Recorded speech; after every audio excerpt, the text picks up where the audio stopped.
Earlier this month, archaeologists discovered charred remains of bread dating back 14,000 years in the Jordan Desert.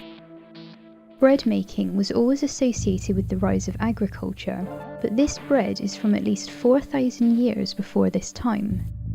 This reminded me that we should always keep an open mind when it comes to learning about our past, as we are always finding new pieces of the puzzle. There have been some ancient discoveries, however, that completely defy our current understanding of the ancient world, and I'm going to be reviewing 5 of these artifacts in this video. The Antikythera Mechanism. The Antikythera Mechanism was found in the wreckage of an ancient shipwreck near the Greek island of Antikythera in 1901. It is estimated to have been made anywhere from 85 to 200 BC, and is an exquisite piece of engineering. It is made up of at least 30 bronze gears, and by turning the cogs to set it to a given date, it could accurately map the seasons, celestial position of all known planets and the Sun, the Moon position and phases, lunar and solar eclipses with almost perfect accuracy. It also tracked the dates of important events like the ancient Olympic Games. And these are just the functions we know about. This has given it the title of the world's first analog computer. When it was initially found, it had become a corroded lump of metal and wood encased in a badly decomposed wooden box and went largely unnoticed until 1902. The coins, statues and other artifacts from the wreckage took priority. When it was first examined by Valerios Stais, he realised straight away that this was no normal artefact. He could tell by the intricate cogs that this seemed to be some type of complex astronomical clock. The problem with this is that most scholars agree that we did not have any kind of technology even similar to this in Europe until the 1400s. Also, we have never found any other existing prototypes to show any progression of how this device was created, so as it stands, it is completely out of place for the time period.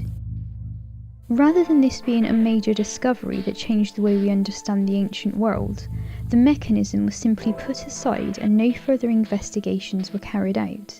It wasn't until 1951 that Yale University professor Derek J. DeSolla Price took an interest in the mechanism and further investigations were started. X-rays even revealed instructions inscripted on different parts of the mechanism. It has also been suggested that it could have originally had around 50 gears, and some of its uses are still unknown. The Antikythera mechanism is so intriguing that there have been several more studies done in recent years to try to piece together more information about its existence. Cocaine and tobacco in Egyptian mummies. It is still widely believed that Christopher Columbus made the first voyage to America in the 15th century. We were told that people did not have the ability to sail long distances overseas until this time. However, in 1960, it was proven that the Vikings had travelled and settled in Canada 1,000 years ago. Could it be possible that earlier advanced civilizations like the ancient Egyptians were travelling the seas also?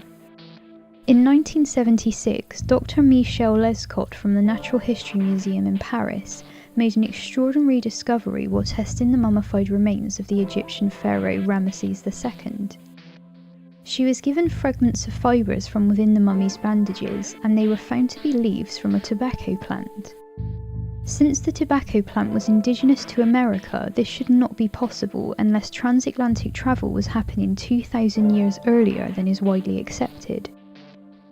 Experts dismissed the finding and said the samples must have been contaminated. She was made to run the tests again, but still found the exact same results. Amazingly, these results were then dismissed as inconsequential and ignored. In 1992, Dr. Svetla Balabanova from the German Institute of Forensic Medicine ran tests on the remains of an Egyptian priestess and several other mummies. She also found high levels of tobacco and also cocaine in the hair and bandage samples. She was met with the same response as Lescot and told she made a mistake. She ran the tests again and sent samples to 3 separate labs and all confirmed her original results.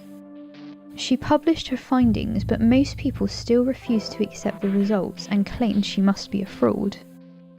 Others claimed that separate testing of the mummies could not produce the same results, so there has never been conclusive proof that transatlantic travel was possible 2,000 years ago. However, it's also worth noting that there are anomalies from other areas of the world like China, Polynesia and Asia that could also support this theory. The Baghdad Battery.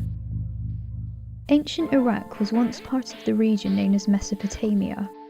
Mesopotamia is known as one of the cradles of civilization and inspired the most important developments of our world, including the wheel, agriculture, writing, mathematics and astronomy.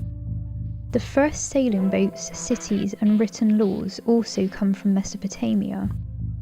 One of the most mysterious artifacts found in this region is what has become known as the Baghdad Battery, although its exact purpose is still not agreed upon. It is made up of a ceramic pot, a tube of copper and an iron rod. Some researchers and specialists think that it could have been used for storing scrolls, but as the vessel does look similar to the first battery cells, others believe it was an ancient battery cell possibly used for electroplating or electrotherapy.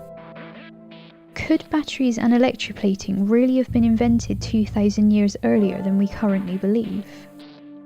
There have been several tests done using replica models of the Baghdad Battery, and all have been able to produce an electrical current of up to 1 volt when the copper tube is filled with grape juice, vinegar, wine and lemon juice. On a 2005 episode of the TV show MYTHBUSTERS, a coin was successfully plated with gold using 4 replicas of the Baghdad Battery connected together. Despite this, most proponents of the battery theory think that it was most likely used for a form of gentle electrotherapy, as we have not yet found any electroplated objects from this period. The missing San Pedro Mummy. In 1934, Cecil Main and Frank Carr were digging for gold in the San Pedro Mountains in Wyoming. They thought they had found a large source of gold, but were having difficulties digging the rock, so decided to use dynamite to blast the side of the mountain to reach it. The 2 men did not find gold, but discovered what appeared to be a small man-made cave, which had been completely covered with a thick wall of rock. The only thing in the cave was a tiny, incredibly well-preserved mummy sitting in a cross-legged position on a small ledge. The figure was roughly 6 inches tall in its seated position, with an estimated standing height of 14 inches. It had wrinkled brown skin, a flat nose, a wide thin mouth and a very flattened skull. The body had been well preserved by a liquid, and there was a thick jelly-like substance covering the top of its head. The mummy became known as Pedro. When the story of Pedro's discovery broke, it was generally considered a hoax. It was presumed that Carr and Main had made a realistic dummy or had stolen a baby with birth defects from a medical facility, although both men were adamant about their story. Pedro was allegedly sold to an insurance salesman named Homer Sherrill, who displayed the mummy in a sideshow attraction and charged people 25 cents to look at him. Pedro was eventually sold to a businessman and taken to New York in 1950. This was when the first detailed study was done by Dr. Henry Shapiro of the American Museum of Natural History. X-rays of the mummy found a fully formed skeleton and a full set of teeth which were canine-shaped, and what looked like raw meat in his stomach. The spine, collarbone and skull were all fractured, and it was concluded that blunt force trauma to the head was the probable cause of death. This would also account for the other broken bones. The remains were determined to be of a miniature adult male of about 65 years old. Pedro was then certified as authentic by the anthropology department of Harvard University. At the time, this was seen by some as evidence of a small race of people spoken about in Native American lore. The mummy was then sold on once more, and its whereabouts has been unknown ever since. The family of the last known owner claimed to know nothing about it. In the 1980s, Dr. Shapiro's X-rays were shown to Dr. George Gill, Professor of Anthropology at Wyoming University. He concluded that Pedro probably belonged to a lost ancient Indian tribe and was the mummy of a newborn or unborn infant with a congenital defect called anencephaly. This could explain the flat skull and the skeletal proportions which led Dr. Shapiro to believe that this was a 65-year-old male. I can't find any explanation of the teeth, broken bones or stomach contents from Dr. Gill, and his theory cannot be confirmed with current testing as the mummy is still missing despite the $10,000 reward for Pedro's safe return. Water erosion on the Sphinx. The Great Sphinx of Giza is the oldest known monumental sculpture in Egypt. Although the exact date of construction is not known, it is widely believed to have been built during the reign of Pharaoh Khafre, roughly 2500 BC. This is mainly because the head of the Sphinx is believed to resemble Khafre's face. The Sphinx was carved out of the limestone bedrock, creating the enclosure around its body. The bedrock was carved into enormous stone blocks weighing 50 tons or more, and used to create the Sphinx temple nearby. In 1989, author John Anthony West asked geologist and natural science professor Robert Schoch to unbiasedly examine the Sphinx to estimate its age. John Anthony West was already proposing that the Sphinx was much older, but Dr. Schoch fully expected to prove him wrong. He stated though that within minutes of looking at the original limestone and the blocks of the Sphinx temple, he knew he was looking at clear water erosion patterns that can only be created by rainfall. There is a distinct difference between erosion patterns caused by wind or sand.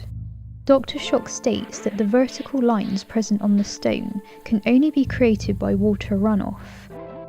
Giza has not had rainfall capable of this since 5000 BC, therefore Dr. Schoch claims the Sphinx must be much older than previously thought. This has been heavily criticised and rejected by most Egyptologists because of the style of the head. Dr. Schoch has stated that he has shown anonymous close-up pictures of the stone to other geologists, and every one of them has come to the same conclusion of water erosion from rainfall. It's only when he tells them that these are pictures from the Sphinx that they then start to backtrack and change their mind.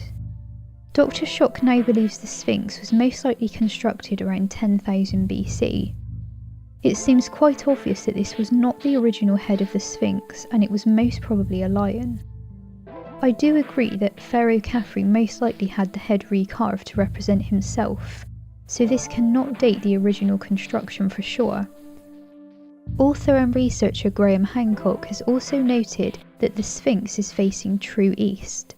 From star mapping, we know that the constellation of Leo would have rose from true east at 10,000 BC, which is thought to further support Dr. Schoch.